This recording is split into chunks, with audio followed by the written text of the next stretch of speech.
trastornos podemos ver en un niño? Bueno, para resumirlo así, de manera que, perdón, la audiencia pueda entenderlo de una, usted tiene un niño o una niña que durante los primeros 6 años tiene que hacer cosas de acuerdo a la edad y al grupo. Es decir, un niño de 6 semanas ya comienza a sonreír. Okay. Un niño de mínimo 5 o 6 meses ya puede intentar sentarse. Un niño entre 8 y 19 meses ya tiene que caminar. Un niño de 1 año mínimo tiene que decir 1 o 2 palabras por edad y comprender. Ya un niño de 3, 4 años tiene que tener habilidad para comunicarse, interactuar y demás. Ese es un niño neurotípico, como dijiste en tu definición. Okay. Ahora, un niño que no sea así y que tiene unas características que duran durante cierto tiempo, que son en diferentes entornos, es decir, es en la casa de materna o paterna, o las dos casas, o con los abuelos, o en la guardería, o cuando sale a plazas o a parques, se comporta de la misma manera. Entonces ya tú tienes que comenzar a sospechar que el niño tiene un trastorno. Decir un trastorno no es decir un síntoma. Okay. Un trastorno es una constelación de síntomas y manifestaciones que se presentan durante un tiempo y que se presentan vamos a decir, en un espectro sociocultural amplio. Él se comporta así en mi casa, él se comporta así donde la abuela, él se comporta así en la escuela, él se comporta así en la guardería. Realmente es así como se comporta. Okay. Entonces ahí hablamos de un trastorno. Dependiendo de cuál sea el área que esté afectada, entonces tú vas a clasificarlo. Por ejemplo, anteriormente nosotros decíamos que el niño puede tener un retraso psicomotor. Todavía se utiliza en Europa, hasta para los grandes. Ese paciente tiene un poco de retraso y se comprende, es ya prácticamente parte del argot social. Sin embargo, ahora para la definición médica y para la definición más actualizada en función a ganancia social y a ganancia, vamos a decir, de ayudas, vamos a decir, ayudas gubernamentales para que las familias que tienen un niño con un trastorno, pues, sean tomadas en cuenta, sean incluidas, sean escolarizadas y demás, pues se utiliza mucho el DSM-5, que es un manual de enfermedades mentales, la edición número 5 de la Asociación Americana de Psiquiatría, pero que está diseñada para Norteamérica. Entonces aquí uno tiene que ser muy puntual porque hay aspectos culturales que en Norteamérica son tradicionales, que aquí no son y que fuera del mundo no son. Y a la hora de tú categorizar o valorar un paciente, aparte de apoyarte en esos, como ese marco referencial diagnóstico, también tiene que tomar en cuenta la cultura de esos padres. Por ejemplo, si tú tienes un niño que viene de la India, como me ha tocado a mí, paciente con otra doctora, o paciente que viene de Italia, o paciente que viene de Australia, o paciente que viene de Turquía, que se está instalando aquí, que está expuesto a los idiomas de los padres, a los dialectos que hablan los abuelos, al español que hablan en la calle y al inglés que está en la escuela.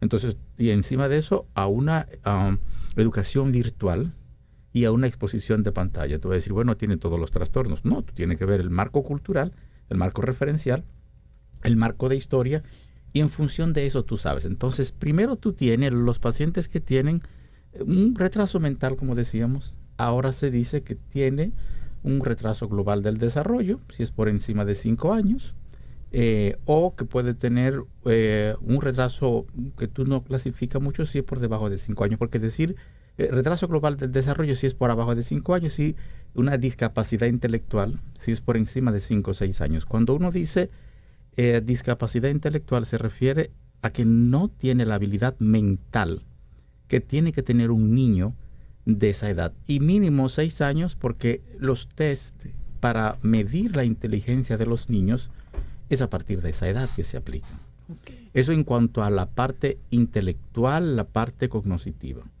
Pero el ser humano no solamente es cognición, es razonamiento, es mente.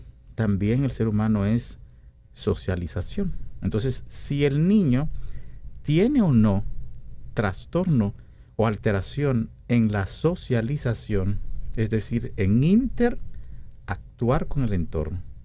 Es decir, no mira los ojos, no utiliza el dedo para señalar desde temprano, no comprende su nombre, no se asocia con el grupo, tiene estructuras rígidas en espacio, o sea, los juguetes tiende a ponerlo en una manera, no soporta que le cambien el orden de las cosas, o a veces tiene fijaciones con juguetes que utiliza de manera inapropiada y con partes específicas del juguete, es decir, un carrito a un bebé, un niño más bien, de 2 o 3 años, se lo da y en vez de correr y hacer chocar, lo voltea y se fija en la rueda y se mantiene con un dedo, el mismo dedo, dándole vuelta a la rueda, a una rueda del carrito, y puede durar todas las horas.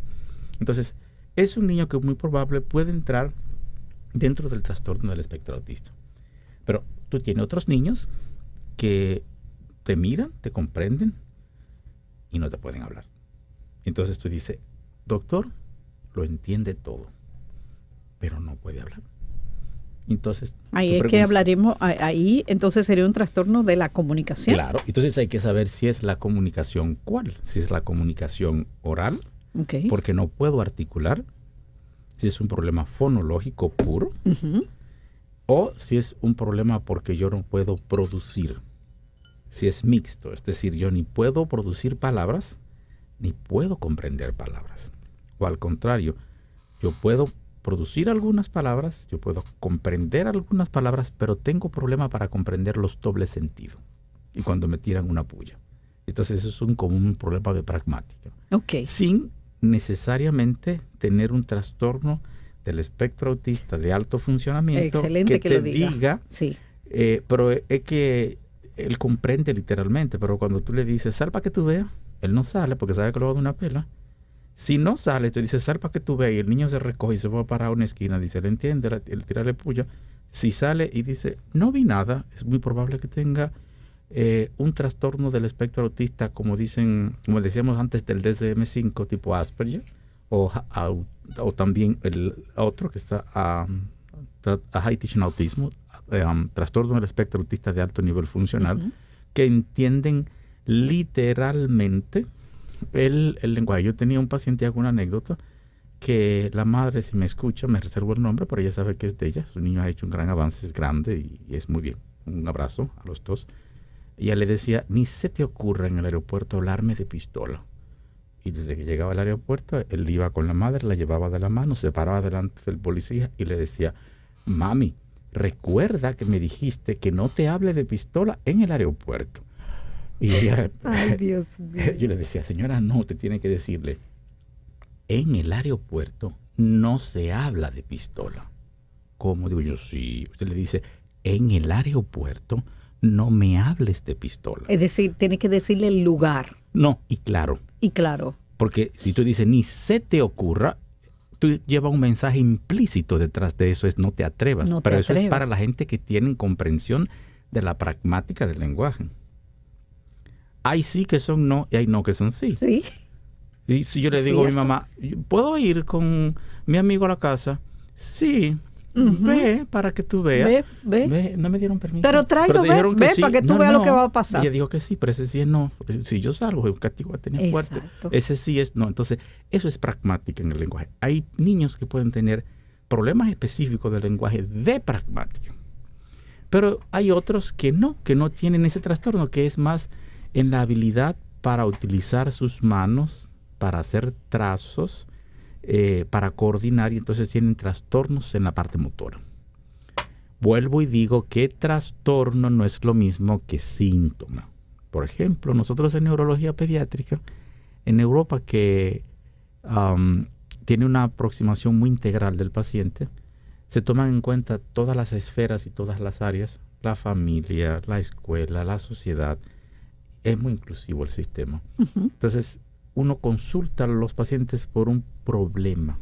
El paciente tiene problema en el comportamiento, problema en el aprendizaje, y ya luego después que ese problema por el que el paciente viene, tú lo analizas y tú revisas que no tiene ninguna causa origen neurológica, es decir, El problema que trae, que no comprende, el problema que trae, que no asocia, el problema que trae, que no interactúa, no es porque tiene una lesión cerebral, porque tiene una malformación cerebral, porque hizo un derrame cerebral, dicho vulgarmente, porque cuando pequeño no le faltó oxígeno y no nació prematuro, porque tiene un problema genético, porque tiene un problema cardíaco, porque tiene un problema metabólico, es decir, cuando come ciertas cosas no las procesa y eso le altera, porque tiene algún otro síndrome o enfermedad extra neurológica que toca el cerebro, por ejemplo, un síndrome inflamatorio, una artritis, o un trastorno neuromuscular, un trastorno degenerativo. O sea, en neurología buscamos que el trastorno que tenemos entre comillas, o que el problema que tenemos entre comillas por el que el paciente consulta, sea o no un trastorno. Y si es un trastorno, tenemos que ver si es secundario a un problema del funcionamiento cerebral. ¿Por qué eso es importante? Porque si no es secundario, se queda en DSM como un trastorno. Pero si tiene una justificación biológica, bioquímica, genética, un marcador específico, sale de lo que es DSM-5 y entra a lo que es neurología. Por ejemplo, DSM-4... Vamos a hacer un ejemplo con el problema de aprendizaje.